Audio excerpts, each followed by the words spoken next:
नमस्कार, आप देख रहे हैं इंडियन न्यूज। आपके साथ मैं हूं रचना। शुरुआत करेंगे दुनिया के सबसे तेज बुलेटिन न्यूज 222 की, जिसमें हम आपको दिखाएंगे सिर्फ 22 मिनट में देश दुनिया की 222 बड़ी खबरें। सिर्फ 22 मिनट आप हमारे साथ बने रहिए। इस 22 मिनट में देश, दुनिया और खेल जगत की तमाम बड़ी खबरें हम आपको देंगे। दिल्ली में सरकार बनाने का मौका बीजेपी को मिल सकता है। दिल्ली के उपराज्यपाल नजीब जंग ने दिल्ली में सरकार बनाने को लेकर राष्ट्रपति को खत लिखा है। चिट्ठी में नजीब जंग ने कहा है कि सबसे बड़े दल होने के नाते बीजेपी को दिल्ली में सरकार बनाने का न्योता दिया जाए। इस मामले में राष्ट्रपति ने केंद्रीय गृह मंत्रालय की राय मांगी है। निर्दलीय विधायक रामवीर शौकीन ने उपराज्यपाल के कदम का स्वागत करते हुए कहा कि वो बीजेपी को समर्थन देने के लिए तैयार है। वहीं कांग्रेस नेता मुकेश शर्मा ने उपराज्यपाल के कदम को गलत बताते हुए दिल्ली में नए सिरे से विधानसभा चुनाव कराने की मांग की है। दिल्ली के न्यू सीमापुरी थाना इलाके में आम उठाकर भाग रहे 14 साल के एक बच्चे को रेहड़ी वालों ने पीट कर मार डाला। मौके पर पहुंची पुलिस ने शव को पोस्टमार्टम के लिए जीटीबी अस्पताल में भेजकर मामला दर्ज कर लिया। दक्षिणी दिल्ली के वसंत विहार इलाके के वसंत गांव में एक 5 साल की बच्ची से रेप का मामला सामने आया। बच्ची से रेप करने वाला आरोपी नाबालिग बताया जा रहा है। आरोपी बच्ची के परिवार का करीबी है। पीड़ित बच्ची को सफदरजंग अस्पताल में भर्ती कराया गया है, जहां उसका इलाज चल रहा है, जबकि आरोपी फरार है।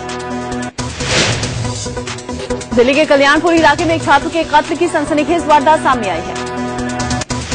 अमन नाम के छात्र को एक लड़के ने पेट में चाकू मार दिया। घायल स्थिति में उसे अस्पताल पहुंचाया गया। दिल्ली के वेलकम इलाके में एक शख्स की चाकू से गोदकर हत्या कर दी गई। घर वालों ने ससुराल वालों पर हत्या का आरोप लगाया। बताया जा रहा है कि गाने की आवाज धीमी करने को लेकर विवाद शुरू हुआ था। दिल्ली के मानसरोवर पार्क इलाके में निर्माणाधीन इमारत में एक महिला की लाश मिलने से हड़कंप मच गया। पुलिस रेप की कोशिश के दौरान हत्या का शक जता रही है। वारदात के बाद बिल्डिंग का गार्ड फरार है। पंजाब के फतेहगढ़ साहिब बाईपास पर हुए सड़क हादसे में 6 लोगों की मौत हो गई, जबकि 2 लोग जख्मी हो गए। राजस्थान के पाली में एक सड़क हादसे के बाद लोगों ने जमकर हंगामा किया। पुलिस ने प्रदर्शनकारियों पर लाठीचार्ज किया। जम्मू कश्मीर में आसमान से आफत बरस रही है। बीते 2 दिन से करीब 70 लोगों की मरने की आशंका है। कई लोग लापता हैं। बाढ़ और बादल फटने की घटनाओं के चलते 150 से ज्यादा घर भी बह चुके हैं, जबकि दर्जनों गांव बाढ़ की चपेट में हैं। जम्मू कश्मीर में बाढ़ की तबाही के बीच राजौरी जिले में एक बस नदी में बह गई। करीब 50 लोगों की मरने की आशंका है। हादसे का शिकार हुई बस बारात को लेकर जा रही थी। रास्ते में उफनती गंभीर नदी में बह गई। दूल्हा दुल्हन समेत ज्यादातर यात्रियों की मौत की आशंका है। हालांकि मौके पर पहुंची सेना ने 4 लोगों को बचा लिया। बाढ़ से पुंछ जिला बुरी तरह प्रभावित है। यहां 10 लोगों के मारे जाने की खबर है। कई लोग लापता हैं। भारी बारिश के चलते सेना का एक बंकर भी धंस गया, जिसके चलते बीएसएफ इंस्पेक्टर की भी मौत हो गई। पुंछ में आलम यह है कि सड़कों पर 4 से 5 फीट तक पानी भर गया, जिसमें गाड़ियां तक डूब गई। कई इमारतों को भी बाढ़ ने अपनी चपेट में ले लिया है। भारी संख्या में लोग बाढ़ से प्रभावित हुए हैं। रिहायशी जिले में भी भारी बारिश के चलते करीब आधा दर्जन लोगों की जान जा चुकी है। यहां बाढ़ की चपेट में एक पूरा परिवार आ गया, जिसमें 4 लोगों की जान चली गई। मरने वालों में 3 बच्चे हैं। लगातार भारी बारिश से चिनाब नदी उफान पर है। जलस्तर खतरे के निशान से 8 फीट ऊपर है। रियासी जिला प्रशासन के मुताबिक चिनाब और इसकी सहायक नदियों का बढ़ता जलस्तर खतरे का सबब बन सकता है। जम्मू के अखनूर में बाढ़ से हाहाकार मचा है। चिनाब नदी के पास के इलाकों में बाढ़ का पानी घुस गया। सड़कें, गलियां सब पानी में डूब गई। घरों तक में पानी घुस गया, जिससे लोगों को भारी परेशानी। सहायक नदियों का बढ़ता जलस्तर खतरे का सबब बन सकता है। जम्मू के अखनूर में बाढ़ से हाहाकार मचा है। चिनाब नदी के पास के इलाकों में बाढ़ का पानी घुस गया। सड़कें, गलियां सब पानी में डूब गई। घरों तक में पानी घुस गया, जिससे लोगों को भारी परेशानी का सामना करना पड़ रहा है। बाढ़ के प्रकोप और बारिश की वजह से वैष्णो देवी यात्रा पर भी रोक लगा दी गई। गुरुवार दोपहर तक 13,000 के करीब यात्रियों का पंजीकरण किया जा चुका है। इसके बाद अचानक पंजीकरण रोक दिया गया। वैष्णो देवी मार्ग में कई यात्रियों के फंसे होने की खबर है। भूस्खलन के चलते कुछ यात्रियों के घायल होने की भी खबर है। बिगड़ते हालात को देखते हुए सरकार ने रविवार तक स्कूल कॉलेज तक बंद रखने का ऐलान किया है। सेना राहत और बचाव काम में जुट गई है। राहत और बचाव के इस अभियान को ऑपरेशन मेघ राहत का नाम दिया गया है। नौशेरा, राजौरी, पुंछ और थाना मंडी जिलों में सेना प्रशासन के साथ मिलकर राहत बचाव में जुटी हुई है। जम्मू श्रीनगर नेशनल हाईवे और दूसरी सड़कों को चालू रखना भी सेना के लिए बड़ी चुनौती है। सेना अब तक 250 से ज्यादा लोगों को बचा चुकी है। हालांकि बचाव अभियान के दौरान पुंछ में एक जवान की मौत भी हो गई थी। पीएम नरेंद्र मोदी ने जम्मू और कश्मीर में बाढ़ से हुए जानमाल के नुकसान पर संवेदना जताई। पीएम ने मरने वालों के परिवार को 2 लाख रुपए और गंभीर रूप से जख्मी लोगों को 50,000 देने का ऐलान किया है। बाढ़ के हालात को देखते हुए केंद्रीय गृह मंत्री राजनाथ सिंह ने सूबे का दौरा टाल दिया। राजनाथ को आज जम्मू कश्मीर जाना था।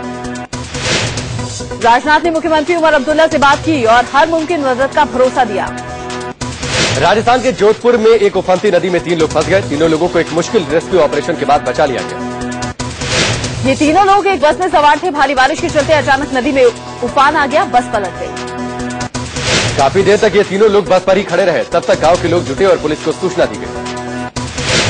नदी की तेज धार के चलते रेस्क्यू बेहद मुश्किल था। लोगों ने रस्सियों के सहारे इस ऑपरेशन को अंजाम दिया। गुजरात में भी आसमानी आफत को इंसानी जिंदगी को मुश्किल में डाल रखा है। राजकोट में उफनती नदी में 2 नौजवान फंस गए। एक समय तो मुश्किल में फंसे इन नौजवानों को बचाने की तमाम कोशिशें बेकार साबित होने लगी, क्योंकि नदी में जाना संभव नहीं था। इसके बाद हेलीकॉप्टर का सहारा लिया गया। हेलीकॉप्टर से रस्सी के जरिए एक शख्स नदी में उतरा। इसके बाद दोनों नौजवानों को बारी बारी से ऊपर उठाया गया। धोखाधड़ी के आरोपी कानपुर के एक स्कूल मैनेजर की लोगों ने जमकर पिटाई कर दी। पिटाई करने वालों में स्कूल की शिक्षिकाएं और बच्चों के अभिभावक भी थे। स्कूल प्रबंधक लोगों से हाथ जोड़कर माफी मांगता रहा, लेकिन लोगों ने उसे मारना पीटना जारी रखा। मारने पीटे के बाद लोगों ने स्कूल प्रबंधक को मुर्गा भी बना दिया। बताया जा रहा है कि इसने एडमिशन के नाम पर लोगों से 3-3 महीने की फीस ले ली और स्कूल बंद कर दिया। हरियाणा के सिरसा में पुलिस ने अपने लिए अलग गर्ल्स कॉलेज और दूसरी सुविधाओं की मांग कर रही छात्राओं पर लाठीचार्ज कर दिया। छात्राएं सिरसा के डीसी आवास पर विरोध प्रदर्शन कर रही थी।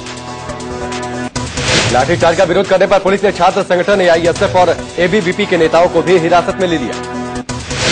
सभी छात्र संगठनों ने लाठीचार्ज की निंदा की। वहीं पुलिस ने कई छात्राओं को हटाने के लिए लाठी दिखाई। राजस्थान के धौलपुर में एक मनचले की जमकर पिटाई हुई। ये युवक राह चलती महिलाओं से छेड़खानी कर रहा था, लेकिन एक महिला उसकी सास ने इसे पकड़ लिया और जमकर धुना। बाद में इसे पुलिस के हवाले कर दिया गया। राजस्थान के कोटा में एक ऑटो टाटा मैजिक में टक्कर होने के बाद ऑटो में सवार महिलाओं ने टाटा मैजिक के ड्राइवर की जमकर पिटाई कर दी। दरअसल टाटा मैजिक के ड्राइवर ने महिलाओं को गाली गलौज की। इसके बाद महिलाओं ने ड्राइवर की सड़क पर चप्पलों और डंडों से पिटाई कर दी। बिहार के दरभंगा में एक महिला को नौकरी का झांसा देकर अपने साथ ले जा रहे युवक को लोगों ने जमकर पीटा। आरोप है कि ब्रह्मानंद नाम का एक शख्स महिला को नौकरी दिलाने के बहाने महिला के साथ रेप करना चाहता था। पश्चिम बंगाल के मालदा जिले में टीएमसी और कांग्रेस के कार्यकर्ता आपस में भिड़ गए। हालात बेकाबू होते देखकर पुलिस ने कई राउंड गोलियां चलाई। पूरे बवाल में 4 लोगों के जख्मी होने की खबर है। टीएमसी कार्यकर्ताओं का आरोप है कि कांग्रेस कार्यकर्ता उन पर जबरन पार्टी में शामिल होने का दबाव डाल रहे हैं। यूपी के मुजफ्फरनगर में एक महिला ने अपने ससुर पर रेप का आरोप लगाया है। महिला का आरोप है कि उसके ससुर ने उसके साथ जबरदस्ती की और उसका एमएमएस बनाकर उसे ब्लैकमेल कर लगातार रेप करता रहा। मध्य प्रदेश के इंदौर के सेंट्रल जेल में गोलियां चलने की खबर है। गोलीबारी में एक कैदी की मौत हो गई, 4 लोग जख्मी हो गए। जेल में बंद एक बदमाश ने 5 राउंड गोलियां चलाई। यह हमला अर्जुन त्यागी नाम के कैदी पर किया गया था। पुलिस ने हालांकि गोली चलाने वाले को पकड़ लिया है, मगर जेल में हथियार कैसे पहुंचा इस बात का जवाब जेल प्रशासन के पास नहीं है। यूपी के इटावा में कॉलेज की छात्रा को अगवा कर लिया गया। छात्रा की फिलहाल कोई खबर नहीं है। लड़की जब कॉलेज से लौट रही थी तो कार में सवार कुछ दबंगों ने उसे गाड़ी में खींच लिया और फरार हो गए। पुलिस ने अपहरण का मामला दर्ज कर लिया है। एक स्थानीय बीजेपी नेता पर शक जताया जा रहा है। साउथ दिल्ली के साउथ एक्स के मार्केट में लैपटॉप चोरी की एक वारदात सीसीटीवी में कैद हुई है। सीसीटीवी में एक शख्स कोस्टा कॉफी शॉप से एक शख्स का लैपटॉप लेकर फरार हो गया। मामला 18 गज का है, लेकिन आरोपी को पुलिस अब तक तलाश नहीं पाई है। दिल्ली पुलिस ने दिल्ली में शाहदरा से बीजेपी विधायक जितेंद्र सिंह शर्टी पर हुए जानलेवा हमले की सीसीटीवी फुटेज खंगालने में जुट गई। सीसीटीवी तस्वीरों के मुताबिक हमलावर एक सफेद पोलो गाड़ी में जा रहा है, जिसमें नंबर हरियाणा का दिख रहा है। दिल्ली में महिलाएं अपनी सुरक्षा खुद कर सके, इस लिहाज से सीआईएसएफ की टीम महिलाओं को ट्रेनिंग दे रही है।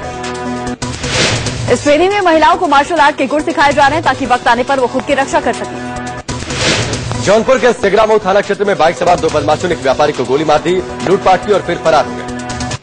व्यापारी को अस्पताल पहुंचाया गया, जहां उसकी स्थिति नाजुक बनी हुई है। कानपुर के चर्चित ज्योति मर्डर मामले में आरोपी ज्योति के पति की तरफ से ज्योति के पिता को धमकियां मिल रही हैं। फट्टू नाम के शख्स ने ज्योति के पिता को अंजाम भुगतने की धमकी दी है। ज्योति के पिता ने आईजी को सारी बातें बता दी।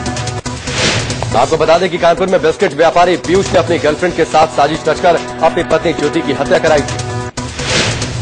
मिठाली कांड के गुनहगार सुरेंद्र कोहली को मेरठ के चौधरी चरण सिंह जिला जेल में ले जाया गया है। गाजियाबाद की डासा जेल में फांसी देने का इंतजाम नहीं होने की वजह से कोहली को मेरठ जेल में ट्रांसफर किया गया। कोहली को 5 मामलों में फांसी की सजा मिली है। हालांकि फांसी का मौजूदा वारंट एक लड़की की हत्या के मामले में है। 2006 में हुए निठारी कांड में निचली अदालत ने कोहली को फांसी की सजा सुनाई। पीएम मोदी के प्रोजेक्ट प्रधानमंत्री जनधन योजना में बड़ी धांधली सामने आई है। दरअसल दिल्ली के पांडव नगर के सिंडिकेट बैंक में योजना के तहत खाता खुलवाने के नाम पर 500 रुपए की मांग की जा रही है। खुद को सोशल वर्कर बताने वाला नासिर मलिक नाम का ये शख्स बैंक की पासबुक पर अपनी फोटो छपवाकर खाता खुलवाने के नाम पर लोगों से 500 रुपए वसूल रहा था। आपको बता दें कि योजना में 0 बैलेंस पर खाता खोला जाना है, लेकिन आरोपी अभी तक 700 खाता खुलवा चुका है। आज शिक्षक दिवस है। इस मौके पर प्रधानमंत्री नरेंद्र मोदी आज देश के करोड़ों स्कूली बच्चों और टीचर्स को संबोधित करेंगे। दिल्ली में आयोजित मोदी के कार्यक्रम में राजधानी के तकरीबन 1000 स्कूली बच्चे शामिल होंगे। मोदी दोपहर 3 बजे से लेकर शाम 4:45 बजे तक भाषण देंगे। दूरदर्शन, रेडियो और HRD मिनिस्ट्री की वेबसाइट पर पीएम के भाषण का सीधा प्रसारण किया जाएगा। तकरीबन 18 लाख सरकारी और गैर सरकारी स्कूल के बच्चे पीएम का लाइव भाषण सुन सकेंगे।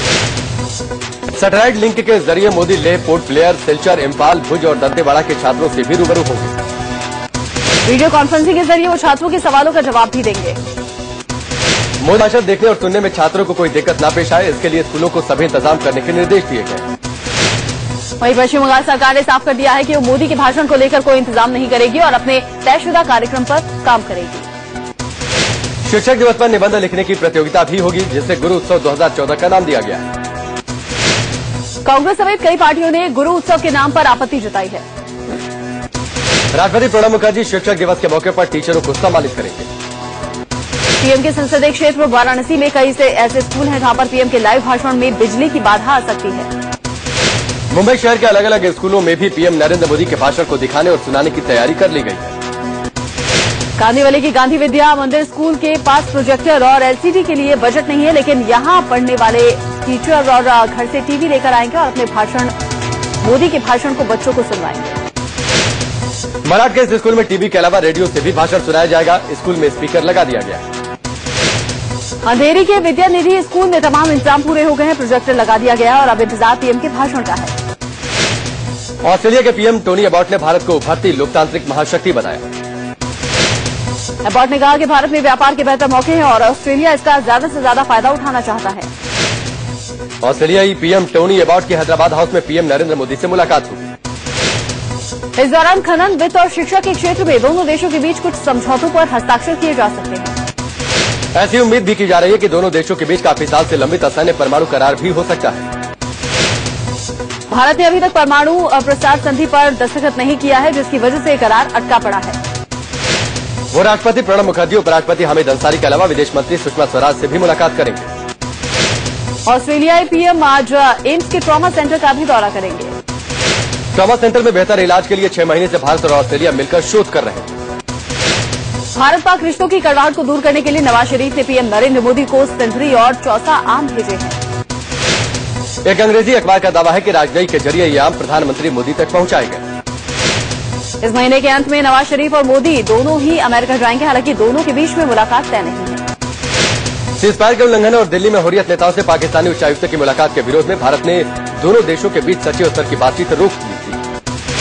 बीजेपी अध्यक्ष अमित शाह गुरुवार को मातोश्री पहुंचे, जहां उन्होंने शिवसेना प्रमुख उद्धव ठाकरे से मुलाकात की। इस मौके पर अमित शाह के साथ महाराष्ट्र बीजेपी के अध्यक्ष देवेंद्र फडणवीस भी मौजूद थे। बीजेपी अध्यक्ष बनने के बाद पहली बार महाराष्ट्र पहुंचे अमित शाह ने महाराष्ट्र को बाल ठाकरे की धरती बताया। अमित शाह ने बीजेपी सांसद पूनम महाजन के घर जाकर मुलाकात की। पूनम बीजेपी के कद्दावर दिवंगत नेता प्रमोद महाजन की बेटी है। अमित शाह ने गोपीनाथ मुंडे के परिवार से भी मुलाकात की। मुंडे की इसी साल सड़क हादसे में मौत हो गई थी। महाराष्ट्र में चुनाव को देखते हुए शिवसेना अध्यक्ष उद्धव ठाकरे ने 8वीं से 10वीं के छात्र छात्राओं को मुफ्त टैब देने की घोषणा की। टैब के साथ सोलर चार्जर भी मिलेगा। साथ ही हर स्कूल में टीवी सेट लगाने का भी ऐलान किया गया। बीजेपी के राष्ट्रीय अध्यक्ष अमित शाह के महाराष्ट्र दौरे पर कांग्रेस एनसीपी गठबंधन को तगड़ा झटका लगा।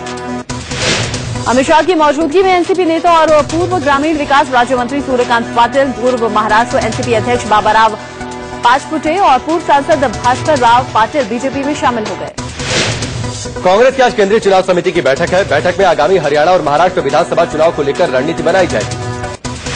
कांग्रेस उपाध्यक्ष राहुल गांधी के अमेठी दौरे का आज दूसरा और आखिरी दिन है।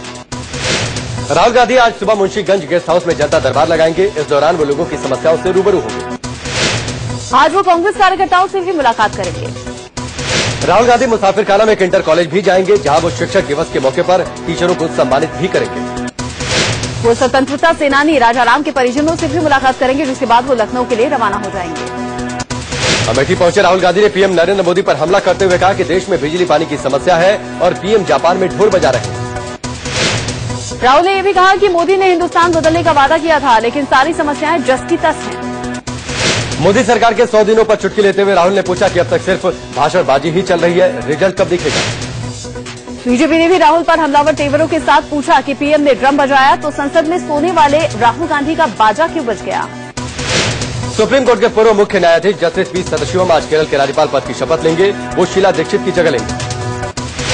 बीजेपी के वरिष्ठ नेता कल्याण सिंह ने राजस्थान के राज्यपाल के तौर पर शपथ ली। राजस्थान हाईकोर्ट के चीफ जस्टिस सुनील अंबवानी ने उन्हें शपथ दिलवाई।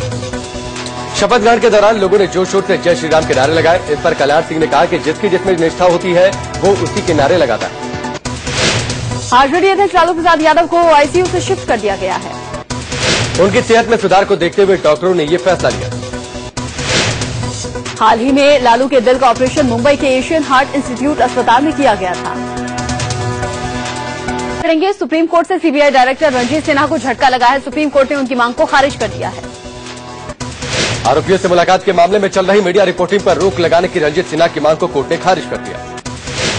रणजीत सिन्हा के वकील ने प्रशांत भूषण और अरविंद केजरीवाल को निशाने पर लेते हुए कहा कि दोनों खुद को कानून से ऊपर मानते हैं। सुप्रीम कोर्ट में इस मामले में अब सोमवार को अगली सुनवाई होगी। दरअसल प्रशांत भूषण ने सीबीआई डायरेक्टर रणजीत सिन्हा के घर पर मुलाकात करने वाले लोगों की सूची सुप्रीम कोर्ट को सौंपी थी। विजिटर डायरी से ये खुलासा हुआ कि रणजीत सिन्हा ने 15 महीने के कार्यकाल में 50 ऐसे लोगों से मुलाकात की जिनके खिलाफ अदालत में मामले चल रहे हैं।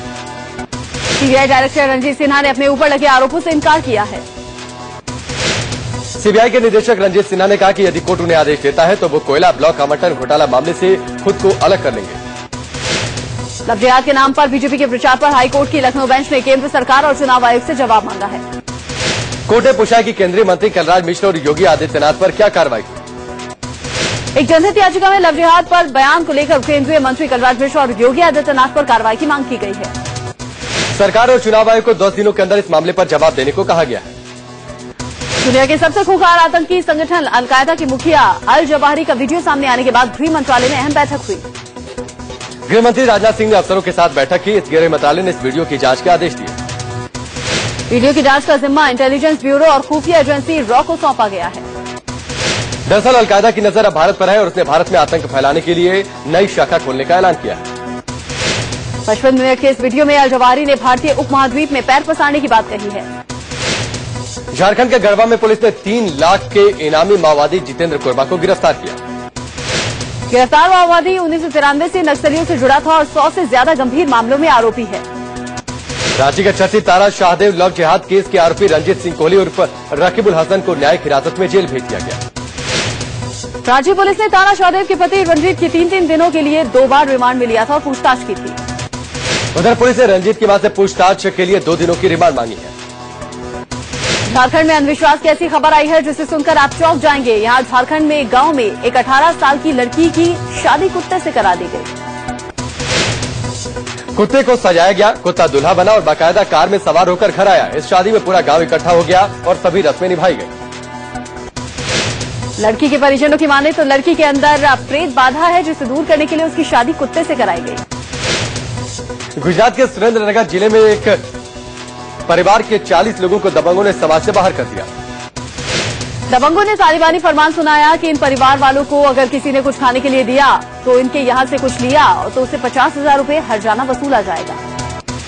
शिरडी के साईं को भगवान का अवतार न मानने वाले शंकराचार्य स्वरूपानंद सरस्वती की मुहिम साकार होती नजर आ रही है। बैतूल में बालाजीपुरम में साईं की पूजा अर्चना बंद कर दी गई है। जल्द ही यहां से साईं की प्रतिमा भी हटाई जाएगी। कुछ दिन पहले शुरू हुए कटरा उधमपुर रेल लिंक के बीच आने वाली टनल नंबर 25 में पानी का रिसाव थमने का नाम नहीं ले रहा। तकरीबन 3 किलोमीटर लंबी इस टनल के बीचों बीच हुए छेद से झरने की तरह पानी गिर रहा है। पश्चिम बंगाल के जलपाईगुड़ी में लड़ाई के दौरान एक गैंडा नहर में गिर गया। तमाम कोशिशों के बावजूद उसे बाहर नहीं निकाला जा सका।